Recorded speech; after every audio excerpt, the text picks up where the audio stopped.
देखो अभी हम लोग समझ के लेंगे कि वर्क डन पे जो न्यूमेरिकल्स आते हैं, हमने साइन कन्वेंशन पढ़ लिया। अब हम क्या पढ़ेंगे कि अंदर जो टर्म्स इन्वॉल्व होता है, फॉर्मूले में जितने भी टर्म्स इन्वॉल्व है, ठीक है, उनके बारे में अंडरस्टैंड करेंगे और उनके यूनिट्स क्या होता है। क्योंकि ना बहुत सारे बच्चे ना न्यूमेरिकल में फंस जाते हैं, और वो फंसते कहाँ पे, they will make data but वो लोग है ना कन्वर्जन नहीं कर पाते हैं, और लोग कभी यूनिट्स अंडरस्टैंड नहीं कर पाते हैं, जिसके वजह से उनका 3 मार्क ऐसे खराब हो जाता है। समझ में आ रहा है? तो ये जो टेबल है ना वो आपको हेल्पफुल करेगा ये अंडरस्टैंड करने के लिए कि कहाँ पे गलती नहीं करना है। ठीक है, सबको बच्चों को लॉग आ जाता है, ठीक है, डेटा बना लेंगे, बट फर्स्ट कहाँ पे जाते हैं, यूनिट्स में, या तो कन्वर्जन नहीं कर पाते हैं। तो वो समझाने के लिए सिंपल सा टेबल बनाऊंगा, वो अंडरस्टैंड कर लो, न्यूमेरिकल्स इजी हो जाता है। ठीक है, देखो हमने 2 फॉर्मूला डिराइव किया था वर्क के लिए। एक वर्क हमने किया था कांस्टेंट प्रेशर पे। So work at constant pressure का फॉर्मूला क्या था, minus PEX into delta we. याद आ रहा है? ये कब यूज करने का, जब क्वेश्चन के अंदर कांस्टेंट प्रेशर लिखा रहेगा, then we have to use this formula. और अगर बोलेगा भैया कांस्टेंट प्रेशर नहीं है, वेरिएबल प्रेशर है, तो ये वाला फॉर्मूला यूज करने का, ये हमने जो डिराइव किया था। ठीक है, V2 अपॉन V1 और P1 upon P2 what ever, कोई एक लिखने का, 2 नंबर लिख देना उधर। समझ में आ रहा है क्या? ठीक है, अब इनको समझने के लिए मैं एक छोटा सा टेबल बना रहा हूं। मुझे तो यहाँ पे क्या क्या इन्वॉल्व है, यहाँ पे W का वैल्यू इन्वॉल्व है, W पहला टर्म, उसके अलावा हमारे पास प्रेशर है।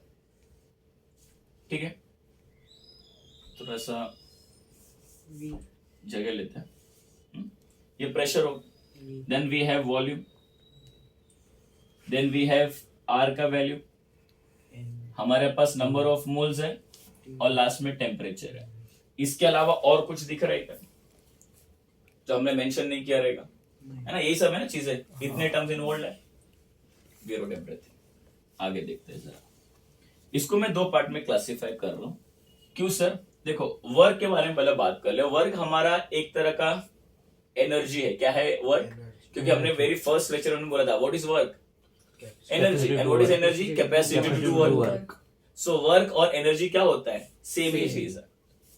सो एनर्जी का यूनिट क्या होता है बच्चा लोग, जूल, तो इसका यूनिट क्या हो जाएगा, जूल।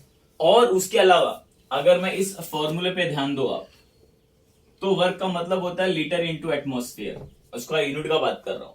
क्यों सर? क्योंकि प्रेशर मतलब एटमॉस्फेयर और वॉल्यूम मतलब लीटर, तो इनका मल्टीप्लीकेशन जो वर्क है ना, what is work, P into V, yes और नो?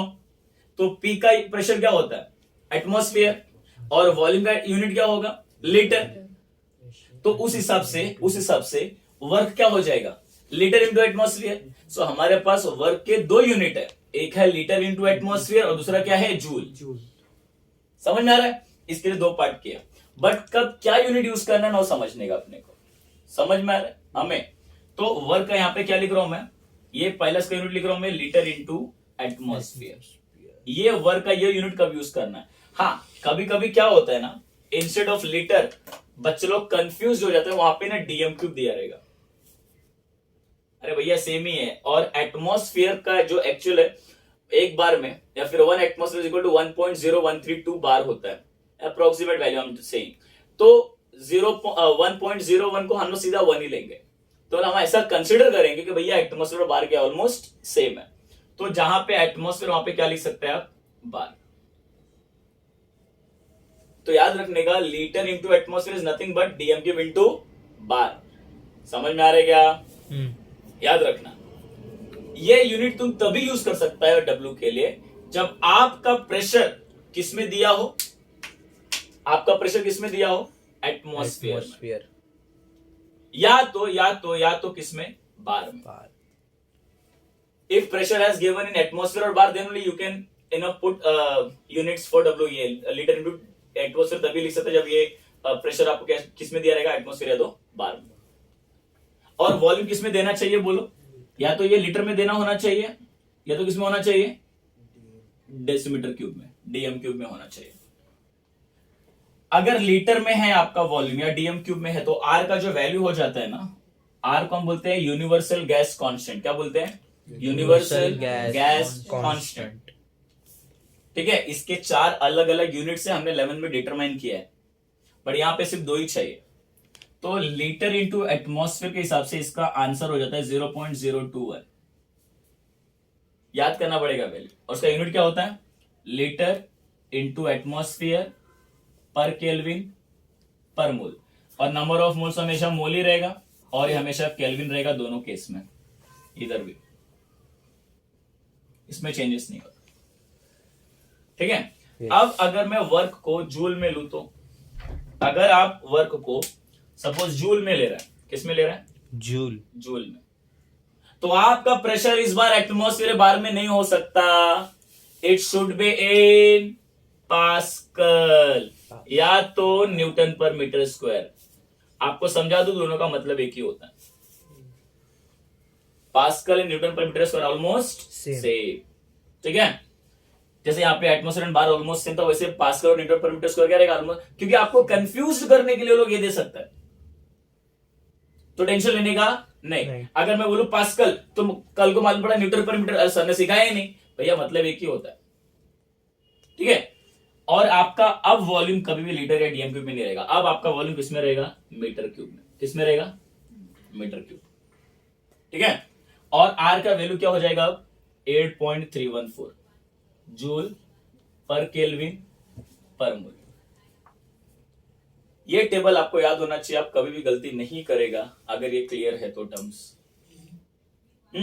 और छोटे मोटे कन्वर्जन है, कभी कभी आपको बोलता है एक काम करो भाई साहब, कन्वर्ट करो लीटर इंटू एटमॉस्फेयर को जूल में, समझा? एमसीक्यू में आ जाएगा छोटा मोटा क्वेश्चन, बोलेगा कन्वर्ट करो लीटर इंटू एटमॉस्फेयर को जूल में, तो याद करना आपको मल्टीप्लाई करना होगा 100 से। 100 आप 100 से मल्टीप्लाई हो तो किसमें कन्वर्ट हो जाएगा? वो जूल में। समझ रहे हैं? हालांकि जो एक्चुअल वैल्यू है वो है 101.3। क्या है? 101.3, लेकिन आपको क्या बोला करने के लिए? 100 से कर दो, 100 से, और रिटर्न आने के टाइम क्या करना पड़ेगा? डिवाइड बाय 100, है कि नहीं? अगर अपन इधर जा रहे तो अपन 1000 से 100 से मल्टीप्लाई करेंगे, रिटर्न आने के टाइम क्या करना पड़ेगा? Divide by 100। क्लियर है? इसके अलावा आपको कभी कभी बोलता है ना कि एटमॉस्फेयर को पास्कल में कन्वर्ट करो या फिर न्यूटन पर मीटर स्क्वायर में कन्वर्ट करो, तो याद रखना एक एटमॉस्फेयर का मतलब होता है, ठीक है, 1 इंटू 10⁵, मैं यहां पे सीधा लिख रहा हूं 10⁵ से मल्टीप्लाई कर देने का इधर जाने के टाइम, और इधर आने के लिए डिवाइडेड बाय 10⁵। क्या बोलता है? इजी है, समझ में आ रहा चीज है? ये कन्वर्जन अपने को पता होना चाहिए। और एक चीज जो बच्चे लोग को गलती करता है, यहां पे याद रखो 1 लीटर में, 1 लीटर के अंदर कितना होता है? बोलो कितना मीटर क्यूब होता है? 1000। 10⁻³ से मल्टीप्लाई कर देने का मतलब 1 लीटर के अंदर 10⁻³ क्या होता है? Metre cube. याद रखा? समझ में आ रहा मैं क्या बोल रहा हूं? हमेशा याद रखना। अगर आपको लीटर में बोलेगा मीटर क्यूब में कन्वर्ट करो तो ये फैक्टर है। तो यहां पे मैंने आपको यूनिट्स एंड कन्वर्जन दोनों सिखा दिया। ये टेबल याद रखो, कभी भी वर्क डन में आप गलती नहीं करेगा, बहुत आराम से आंसर ला देगा। ठीक है?